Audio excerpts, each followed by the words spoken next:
Ouvrons notre Bible au livre de Néhémie 3. Néhémie 3. Construire des murs de vie éternelle.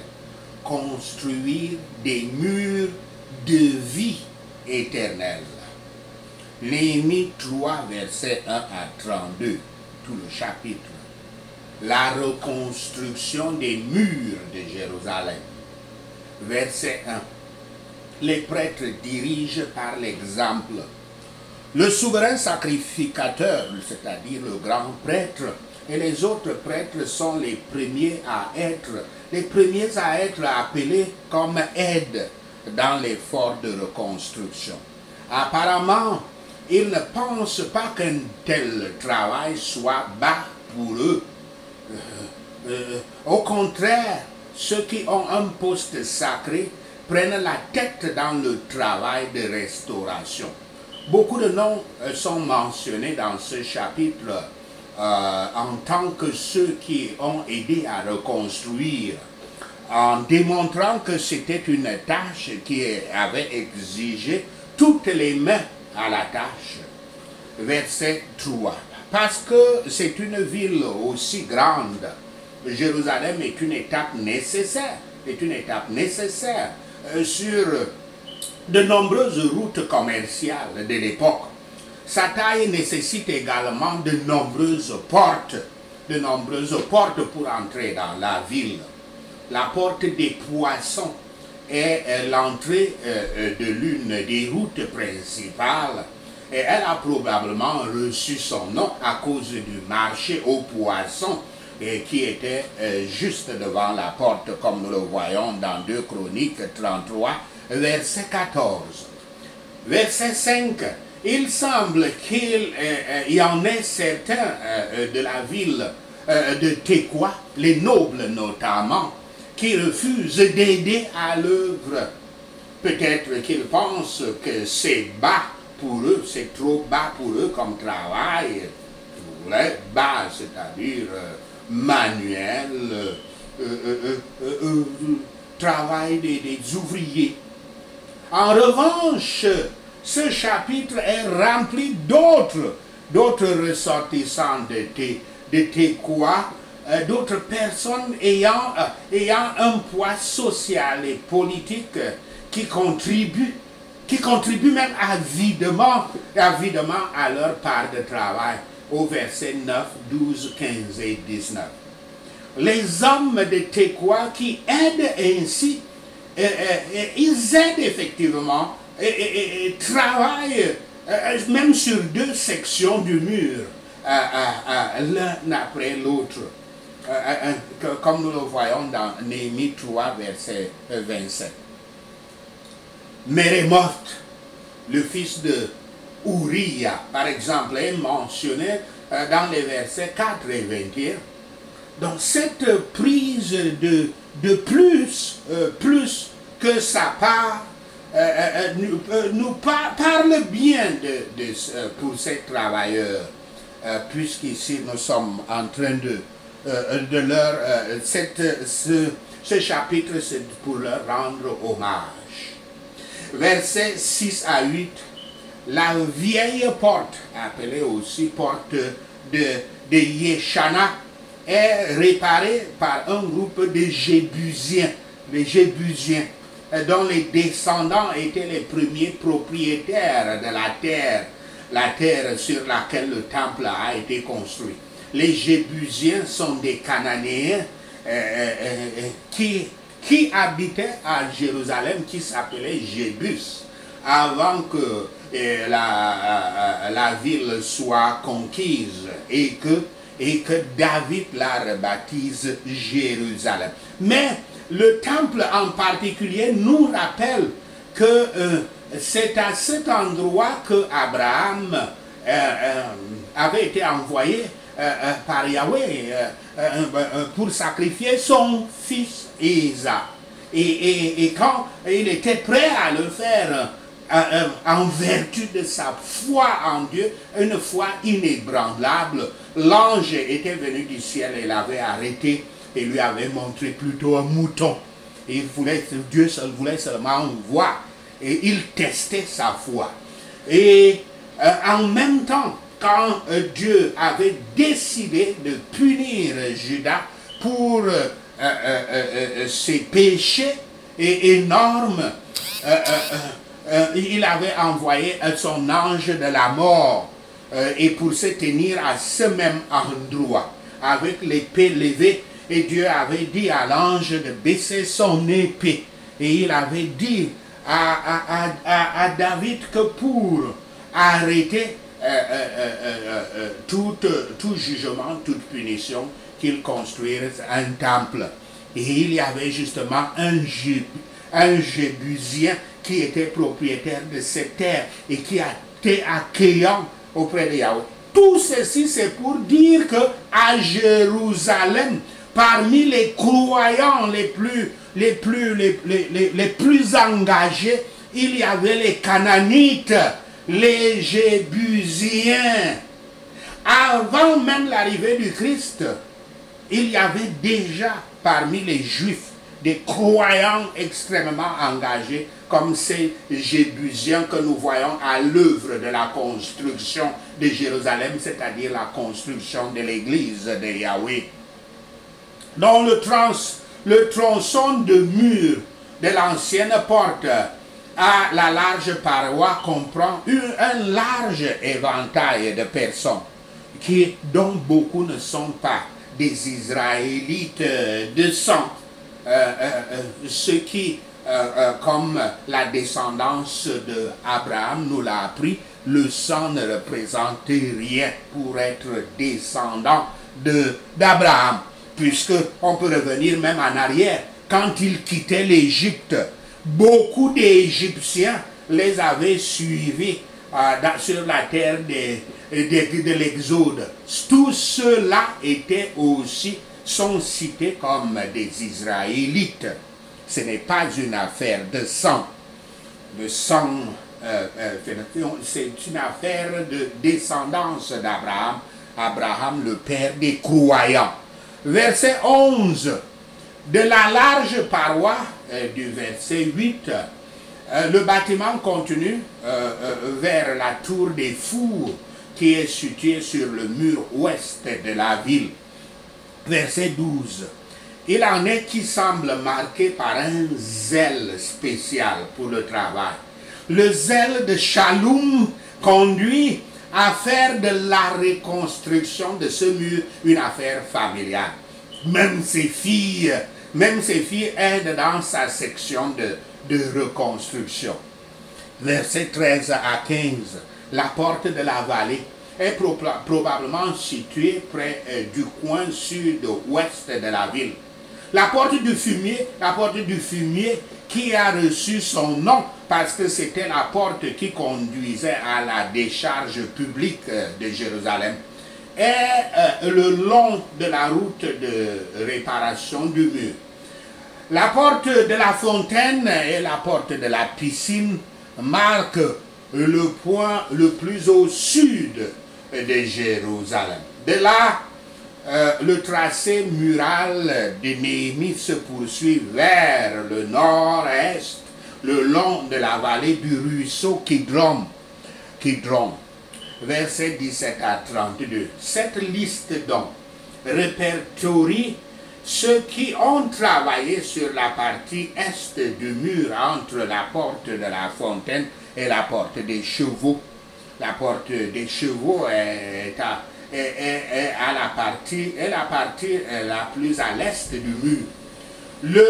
Le mifkad ou porte d'inspection est la dernière porte avant de retourner à la porte des moutons, où Néhémie commence son enregistrement, sa liste des noms à rendre hommage dans l'histoire.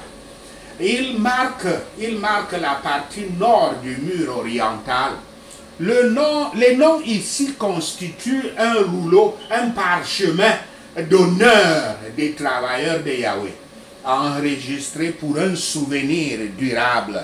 Le travail était donc divisé afin que chacun puisse savoir ce qu'il devait faire et s'en soucier, avec le désir d'exceller encore, et tout cela sans contention, sans conflit, sans des intérêts divergents. Aucun conflit n'apparaît parmi eux, en dehors de ceux qui devraient faire le plus pour le bien public, le bien général. Chaque Israélite devrait prêter main, chaque Israélite, c'est-à-dire chaque chrétien, devrait prêter main forte à la construction de Jérusalem, à la construction de l'Église du Christ. Ne laissez pas les dirigeants de l'Église penser quoi que quelque chose, que quoi que ce soit bas pour eux, qu'ils ne puissent pas s'abaisser à faire tel ou tel travail par lequel ils peuvent pourtant faire progresser le bien de leur pays. Nous parlons des dirigeants du pays comme nous parlons des dirigeants d'une église. Même certaines femmes avaient aidé à faire avancer le travail. Certains réparèrent le mur qui était contre leur maison. L'un d'eux prépara même le mur qui était contre sa propre chambre. Quand un bon travail général doit être fait, chacun doit s'appliquer à la partie qui est à sa portée. Si tout le monde balaie devant sa propre porte, la rue sera propre. Si chacun répare nous serons tous réparés. Certains qui finirent les premiers aidèrent leurs camarades. Les murs de Jérusalem, dans des tas d'ordures, représentent l'état désespéré du monde, tandis que le nombre et la malice de ceux qui ont entravé la construction donnent une idée, même vague, mais une idée des ennemis avec lesquels nous devons nous confronter tout en exécutant quand nous exécutons le travail de Dieu. Tout le monde doit commencer à la maison, chez lui, car c'est en faisant avancer l'œuvre de Dieu dans nos âmes propres que nous contribuerons le mieux au bien de l'Église du Christ.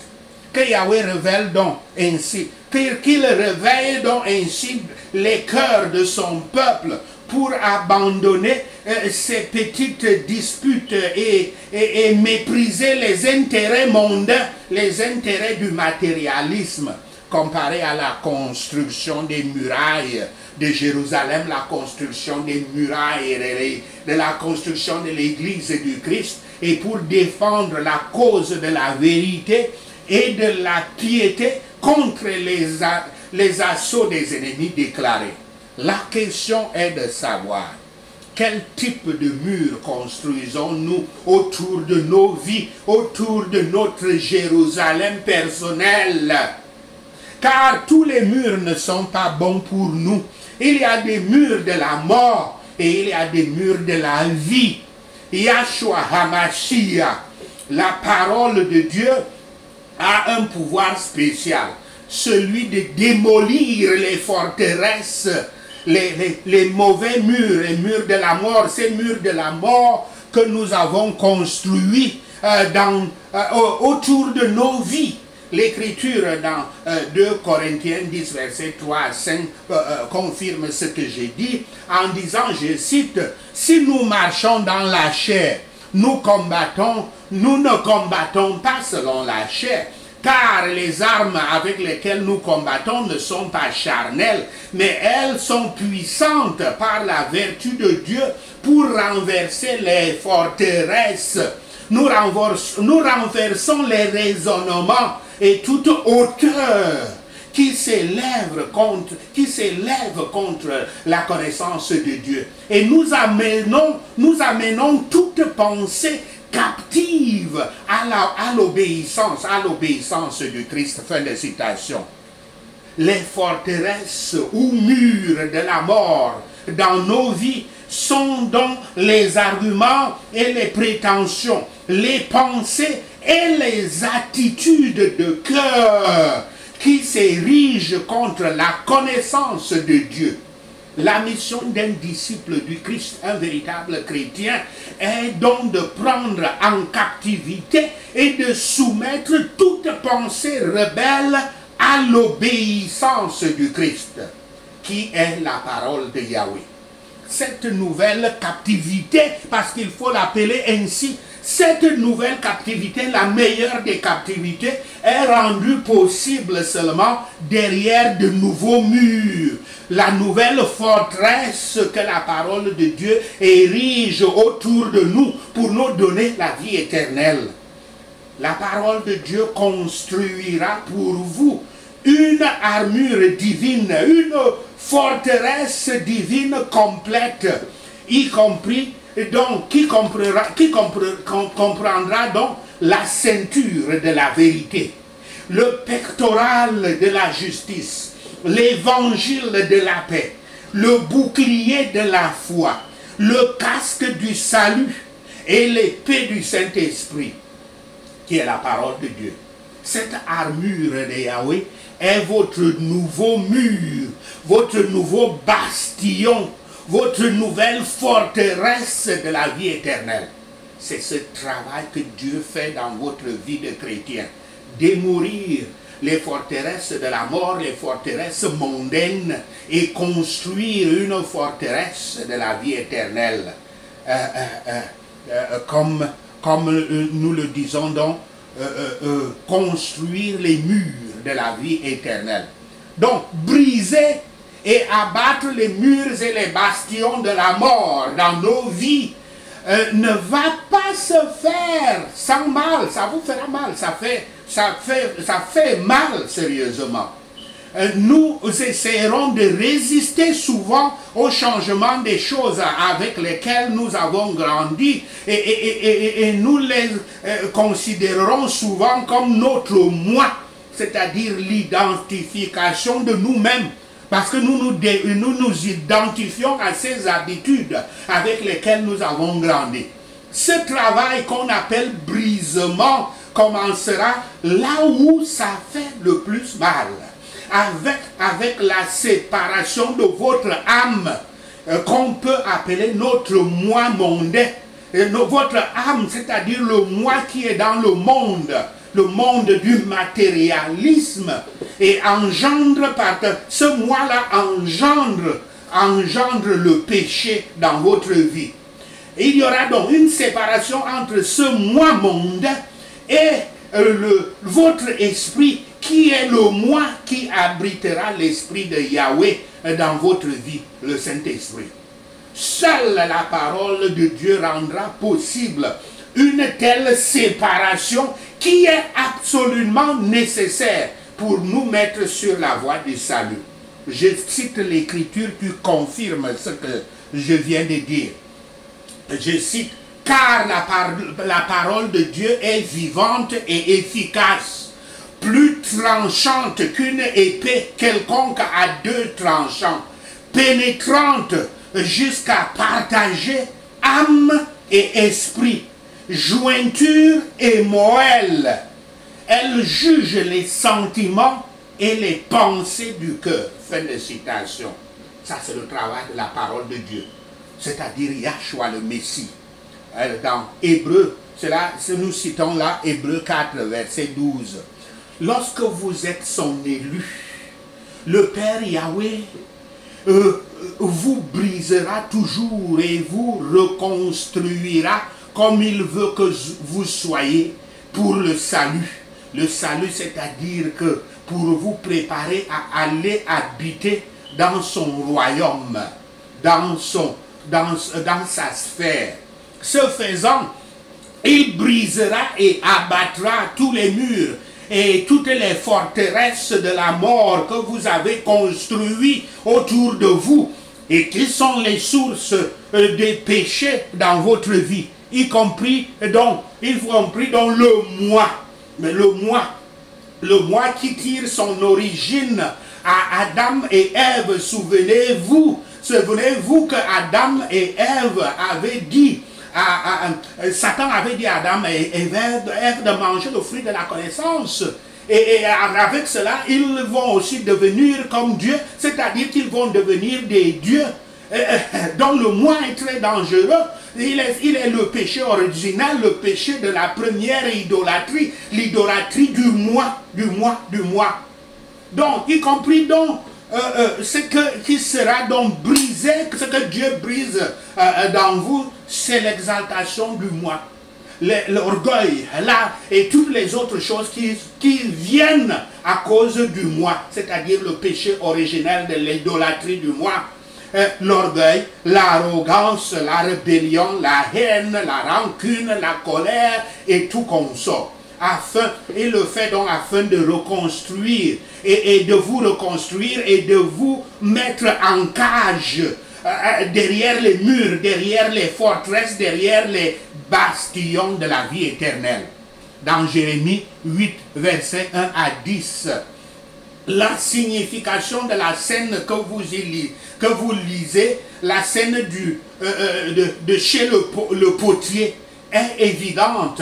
Yahweh est le potier et la maison d'Israël, c'est-à-dire vous, est l'argile. Mais l'argile a été gâtée par l'idolâtrie et le péché.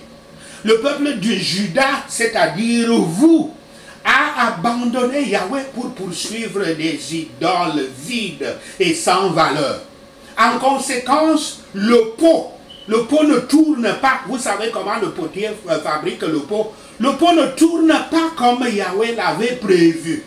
Le pot a des défauts spirituels et des défauts de caractère. C'est pour ça que je parle du moi, de l'orgueil et tout ce que j'ai cité. Et le pot a donc ses défauts. Yahweh, qu'est-ce qu'il fait? Il écrase dans l'argile, pour recommencer, il remalaxe et vous remodèle. C'est ça que le Saint-Esprit fait comme travail sur le croyant, sur le véritable chrétien. Donc, il remodèle dans la personne, il remodèle dans son peuple. C'est cela le travail de brisement et de remodélage que la parole de Dieu fait dans notre vie quand on est un véritable, pour devenir un véritable disciple du Christ, un véritable chrétien. Sachez ceci et le Seigneur Yahweh vous bénira. Allons à la section des points de prière et disant un mot. Avant que nous demandions au Père Yahweh de rompre et de détruire toutes les forteresses de la mort, puisque c'est pour ça que c'est contre cela que nous allons prier, afin de les détruire et reconstruire des murs de la vie éternelle autour de nos vies, nous devons effectuer ce qu'on appelle un examen spirituel. Tout comme beaucoup de ceux qui se rendent pour voir le médecin, pour un examen médical complet, au moins une fois par an, l'apôtre Paul nous dit de procéder à un bilan spirituel, à un examen spirituel complet.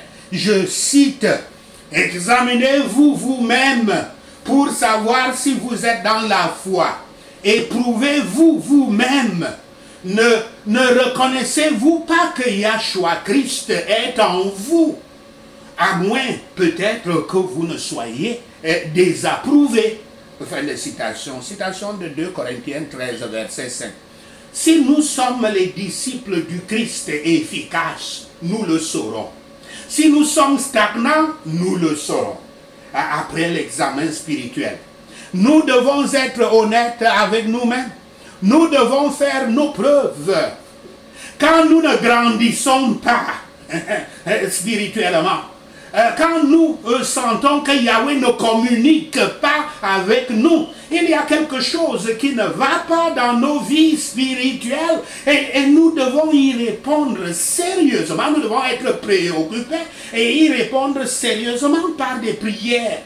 Si nous sommes vraiment les disciples du Christ, la puissance et la présence de Yahweh se manifesteront dans nos vies. et continueront à se multiplier. Comment se manifeste-t-il? Ça se manifeste avec les dons du Saint-Esprit. Le Saint-Esprit prouve toujours sa présence là où il est, quand il est dans l'âme de quelqu'un, dans l'esprit de quelqu'un.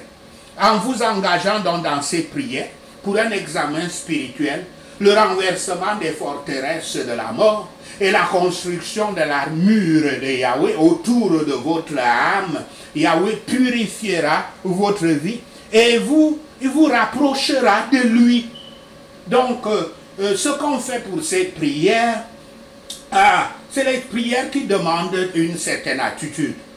Asseyez-vous confortablement. Concentrez votre attention sur notre bon Sauveur Yahshua HaMashiach. Et évitez les distractions. Si elles viennent, ne vous concentrez pas sur elles.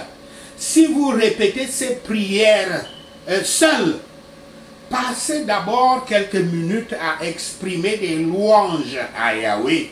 Confessez tous les péchés connus, mais aussi confessez les péchés inconnus et les péchés héréditaires, c'est-à-dire les péchés de vos ancêtres.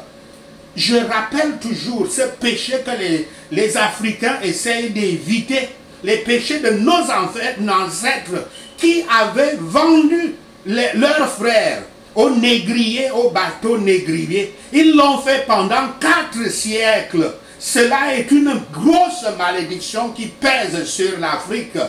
Les chrétiens ne doivent pas jouer avec cela. Ils doivent confesser que leur père, qu'ils le sachent ou non, parce qu'ils ne savent pas, que leurs ancêtres aient vendu les êtres humains ou pas. Ils doivent toujours confesser le péché de participation à l'esclavage. Demandez à Yahweh d'amener à votre mémoire